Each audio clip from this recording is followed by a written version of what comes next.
கிறிஸ்துவிலே மிகவும் பிரியமானவர்களே, 23/12/2023 உங்களை சந்திப்பதில் மகிழ்ச்சி அடைகிறேன். வாருங்கள், ஒரு நிமிடம் நாம் ஜெபிப்போம். அன்பு தகப்பனே, இன்றைக்கு என்னுடைய பாதுகாப்புக்காய் ஜெபிக்கும்படி என் தேவனுடைய சமூகத்தில் வருகிறேன். என் தேவனுடைய நிறைவும் அன்பும் ஆசீர்வாதம் விடுதலை என்னுடைய வாழ்க்கையில் இருக்கும்படியாக ஜெபிக்கிறேன். எல்லா பொல்லாப்பு நாசமோச விலக்கி வர நீங்கள் பாதுகாத்துக் கொள்ளுங்க. இயேசு கிறிஸ்து சிந்தின பரிசுத்த ரத்தத்தை இவர் மீதும் ஒரு குடும்பத்தின் மீதும் ஒரு செய்கிற சகல காரியத்தின் மீது பூசுகிறேன். ஆகவே இந்த நாள் முழுவதும் நன்மைகளும் விடுதலையும் கிருபையும் என்னுடைய வாழ்க்கையில் இருக்கட்டும். என் தேவன் தருகிற மன மகிழ்ச்சி இவரோடு இருந்து செயல்படும் ஜெபிக்கிறேன்ப்பா. கிருபை நாளை நிரப்பி வழி நடத்துங்கப்பா. சங்கீதம் 118:15 படி கர்த்தரின் வலது கரம் பராக்கிரமம் செய்யும் என்று சொல்லி எழுதப்பட்டிருக்கூடிய வார்த்தையின்படி ஆண்டவரே இவருடைய வாழ்க்கையில சகலமும் நன்மைக்கு எதுவாய் நீர் செய்து தருவீராக. உடைய கரம் மாத்திரம் இவரை தாங்கி நடத்தட்டும். கிருபை நாளை மூடி மறைத்து இவருடைய பெயரை பெருமைப்படுத்துங்க. இயேசுவின் நாமத்திலே ஒப்புக்கொண்டு ஜெபிக்கிறேன் நல்ல பிதாவே, ஆமேன். பிரியமான ஜெப பங்காளரே, ஒரு நிமிடம் நம்ம இந்திய தேசத்திற்காகவும் ஜெபிப்போம்.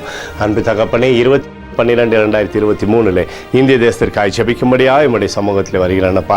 இந்திய தேசத்தை நீங்கள் ஆசீர்வதிக்கும்படியாக ஜெபிக்கிறேன். ஆசீர்வதிங்க.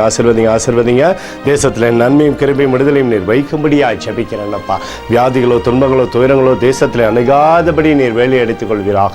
எங்களுக்காக அடித்து நொறுக்கப்பட்டிருக்கூடிய இயேசு கிறிஸ்துவ அவர் சிந்தனை வெளியேறப்பட்ட ரத்தத்தை வைத்து ஒப்புக் கொடுக்கிறோம். அத்தோடு இந்திய தேசத்தில் எழுப்புதலை தரும்படியாக ஜெபிக்கிறேன். எழுப்புதலை தருவீராக.